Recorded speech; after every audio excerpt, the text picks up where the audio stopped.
Well, would you look at the time? It's another episode of News You Missed. Top stories for this news day consist of Fortnite potentially coming to the Nintendo Switch, Dark Souls recreated in a Lego game, as well as crossplay being integrated into some games, and some games not being able to crossplay anymore because they're being discontinued, updated, or changed big time. So you want to stay tuned for those stories, ladies and gentlemen, as well as Pokemon Quest Recipes. All this in this episode of News You Missed. Usually I don't mention my Patreon, ladies and gentlemen. I don't really like to promote it that much because it doesn't have a lot to do with core videos that I do. But if you were to want to support me more directly, you can contribute to me over on Patreon and support video episodes like this, as well as my Pokemon content, Pokemon theories, and other videos I do. For just $1, you can see these videos one day early and be entered in to win a new game each month, along with several other reward tiers where I give away full game console systems with games.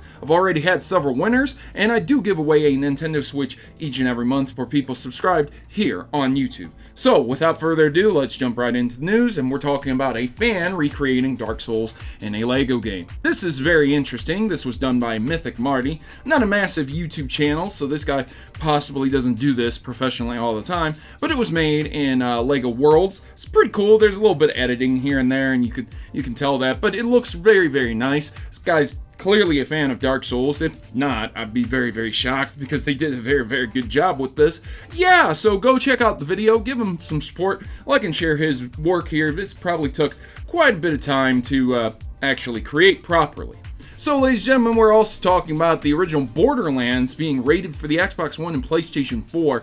Yeah, so the Korean rating board has leaked this information. Well, I wouldn't necessarily leak it, but they don't really have anything to gain. They're just a rating board, you know what I mean? So, publicity, press, that's not really going to do anything for them. So, I'm inclined to believe that Borderlands is going to be coming for the original from the original Xbox 360 and PlayStation 3, as well as the PC, over to the Xbox One and PS4. This is a game that has not been ported, even though we do have Borderlands 2 and the Handsome Jack collection, and we do have several Borderlands games. Just the first one wasn't ported over for whatever reason. I'm not sure why, and they did not detail or talk about that as well over the years, but hey, we might be getting it now. So that's really cool. I play this game with my significant other, and I think it's a really great game. If you've never played it before and you're a big fan of Borderlands or open world shooters, you probably like it a lot.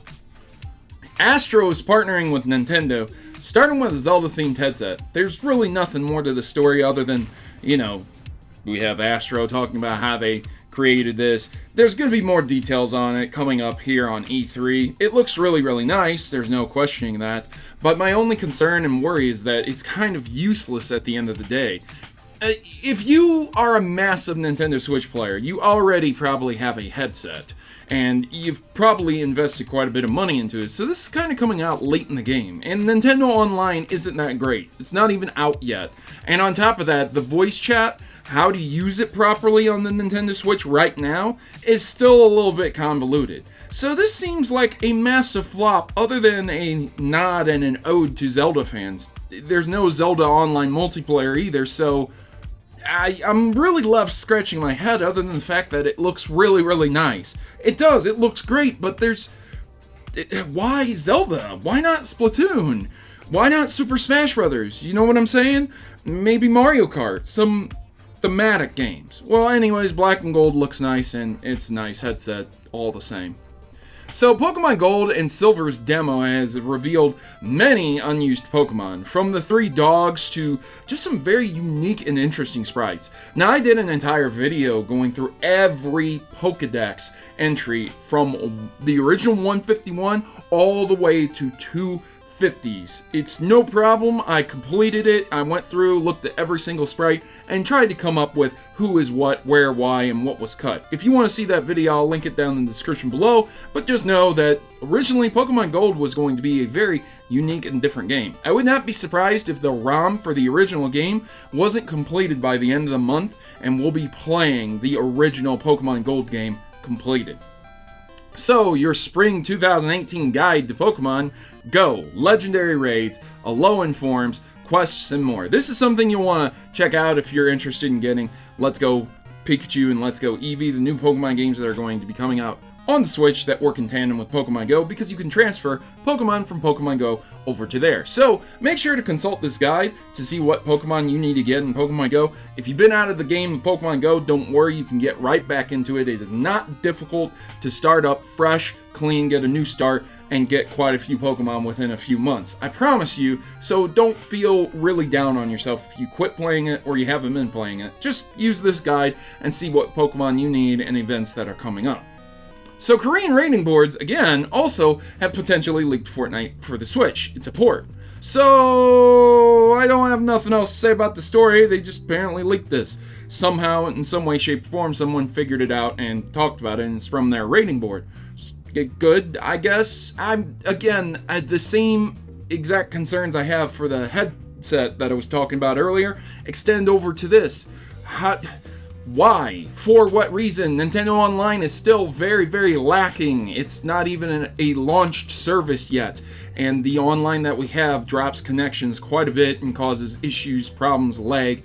And there's even hackers coming around. So I don't think a lot of people really wanted this game to be ported to the Switch. Those who did, I'm very curious why, because you won't be able to use voice chat that easily. Maybe a convoluted system will be in place here too. Who knows? Let me know your thoughts and opinions on this. It'd be really nice to be able to play Fortnite anywhere you want. That is, if the online works, but at the end of the day, right now it's pretty lacking. So this isn't really that exciting for me. Kind of strange.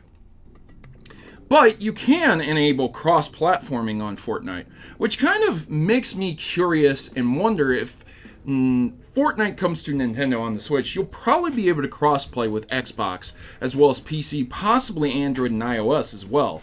And there's a guide here to tell you how to do that. You will need a Mac or a PC of some kind to crossplay as it is, but you won't be able to crossplay with Xbox and PlayStation because, as we all know, Sony has to protect their fan base.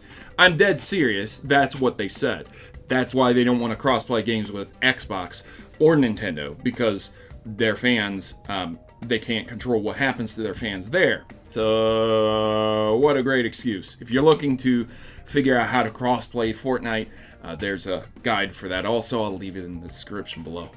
Hitman Go, Square Enix's Go mobile series, those games, Tomb Raider Go, they're all discontinued. They're finished. They're done with making those games, and the studio head is blaming aversion to premium prices for mobile titles. Now, I have to disagree with that fully, because I feel like if you make a very competent game and you release it on multiple systems, if you can release it on the phone and if it can work on a very low-tiered phone, then you can release it for the PC and you can release it for the Xbox and the PlayStation 4 and the Nintendo Switch. And I think a $5 game like that, an arcade style game, works very, very well. But they are citing and saying that the premium prices for the mobile games themselves are the reason that they are discontinuing it, because they think people did not want to buy them that much.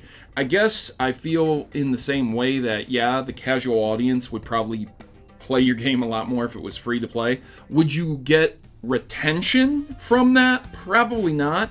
You probably get a higher retention rate from people who are going to actually pay money for the game, because they're going to feel like they have to play the game because they bought the game, instead of letting it sit there and rot and waste away.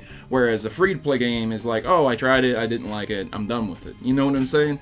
How do you feel about mobile games? Do you think it would have done better as a free-to-play, or do you think premium-priced mobile games are good as long as they deliver on the content? Gigantic Fallout New Vegas mod. Fallout New California launches in October. Whew. Oh man, this is more than 5 years of work being put into the New Vegas. It is a mod, so it's not going to be shut down for infringing copyrights or anything, hopefully.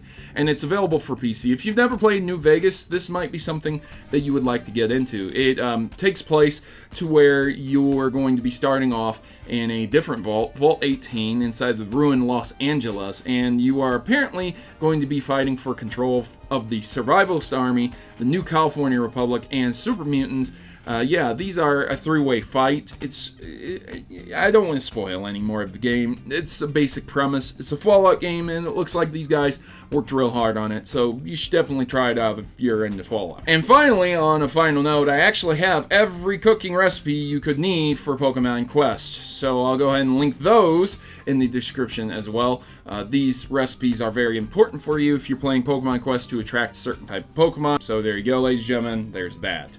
Anyways, that'll be it for this episode of News You Missed. I hope you guys enjoyed this video. If you did, leave me a massive thumbs up. If you didn't, leave me a big thumbs down and tell me what I can do better in the future. And I've been your host, Protomario, and I'm signing out. As always, good gaming, God bless. And I'm on the road to 1 million subscribers, so your subscription can help me get that gold play button. I await you clicking that button. I'll see you guys in the next episode of News You Missed. Take it away, N-Card Slate. Hopefully, they'll see something they like to watch.